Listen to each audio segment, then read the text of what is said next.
Sebentar lagi kita akan masuk di bulan September. Bulan September ini ada dua peristiwa penting yang akan mengisi ruang-ruang media sosial kita. Yang pertama, biasanya media sosial akan dipenuhi cerita-cerita dan hoax tentang PKI. Lalu ada yang maksa-maksa nobar film propaganda Soeharto tentang PKI. Dan begitu terus sampai Jan Etes jadi presiden. Peristiwa penting kedua adalah Anies Baswedan akan berhenti menjadi gubernur DKI di tanggal 13 September nanti. Ini termasuk berita penting yang menggembirakan sekaligus juga menyedihkan. Menggembirakan karena akhirnya Jakarta bisa pulih dari sakit hati yang mendalam akibat terpilihnya Anies sebagai gubernur lewat kendaraan politik identitas. Tahun 2017 lalu, waktu pemilihan gubernur, itu memang tahun politik yang membawa luka paling dalam karena warga Jakarta seperti dibenturkan hanya karena kekuasaan. Dan Anies menang karena menggunakan masjid-masjid sebagai benteng penyerangan untuk memenangkan pertandingan. Anak-anak kecil juga diprovokasi dengan nada kebencian untuk memusuhi lawan.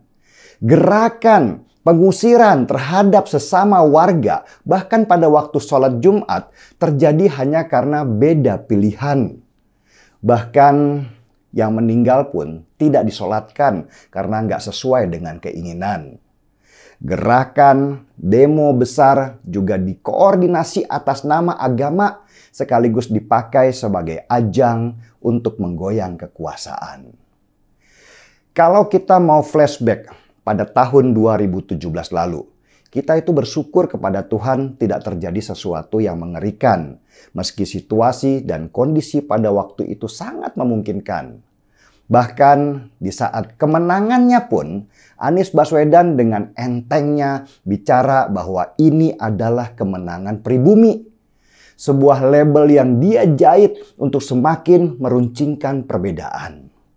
Itulah kenapa gelar Bapak Politik Identitas begitu melekat padanya, meski dia mencoba mencuci tangan dengan selalu bicara keragaman. Orang sudah banyak yang paham bahwa itu semua hanya jualan. Untung saja pemerintah pusat masih peduli pada situasi itu, sehingga biang kerok yang mengatasnamakan agama akhirnya dipenjarakan untuk memutus mata rantai kebencian yang sudah hampir mengakar. Tapi berhentinya Anies Baswedan di bulan September ini juga menyedihkan. Anies adalah entertainer, penghibur terbaik di kala susah, dengan kebijakannya yang selalu mengundang tawa. Mungkin beliau adalah pejabat terlucu yang pernah dimiliki oleh Indonesia. Kebijakan mulai jaring hitam untuk menutupi bau, patung bambu yang hanya bertahan beberapa bulan, sampai permainan kata-kata yang membingungkan, itu suka jadi obat di kala hidup sedang dalam situasi yang kurang menyenangkan. Jargon "we don't know what we don't know" yang kalau disingkat itu jadi wak wak wak wak, jadi sebuah quotes bijak yang ditinggalkan. Anies Baswedan seharusnya ketika sudah tidak menjabat lagi menjadi gubernur, bisa buka channel YouTube yang berisi candaan. Dia itu komika handal yang sekali stand up mengundang banyak sekali komentar. Saya yakin kalau Anies Baswedan bikin podcast, Deddy Corbuzier bisa tutup lapak karena penontonnya pada pindah semua ke sana. Orang juga butuh sesuatu hal yang baru. Capek lah lihat Deddy di YouTube terus. Anies juga bisa ikuti jejak Refly Harun yang bikin podcast sehari bisa sampai 3 kali untuk mengejar AdSense yang lumayan. Refly Harun adalah orang yang pintar yang bisa beradaptasi dengan situasi. Kalau sudah tidak dibutuhkan, ya bikin acara sendiri. Atau Anies Baswedan itu bisa meniru Said Didu yang semakin hari semakin cerewet di Twitter demi mendapat perhatian.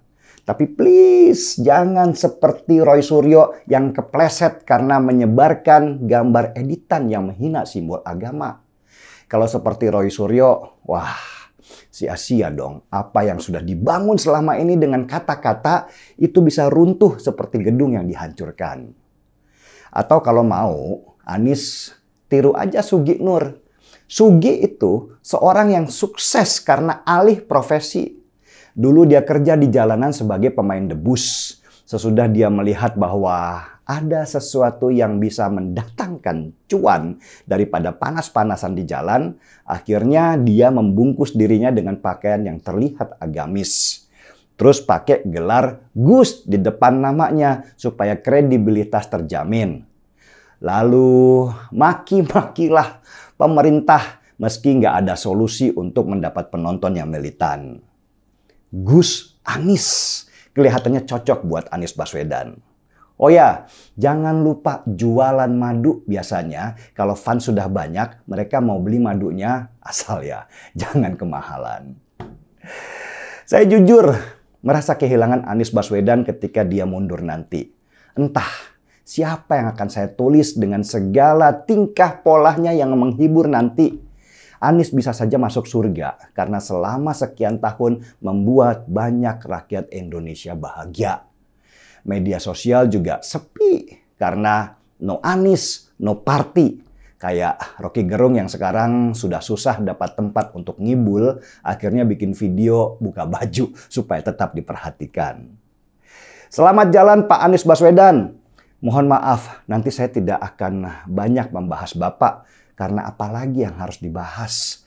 Panggung sudah tidak punya, jadi nama pun pelan-pelan akan menghilang karena orang lupa bahwa Anies Baswedan pernah menjadi orang nomor 1 di Jakarta. Atau Pak Anies, saran saya nih, bisa nanti di bulan September tahun depan bawa-bawa isu PKI supaya namanya tetap diingat orang.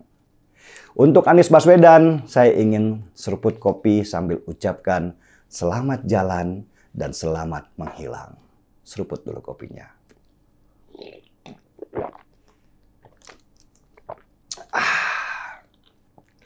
Mari kita antar Anies Baswedan ke pintu keluar.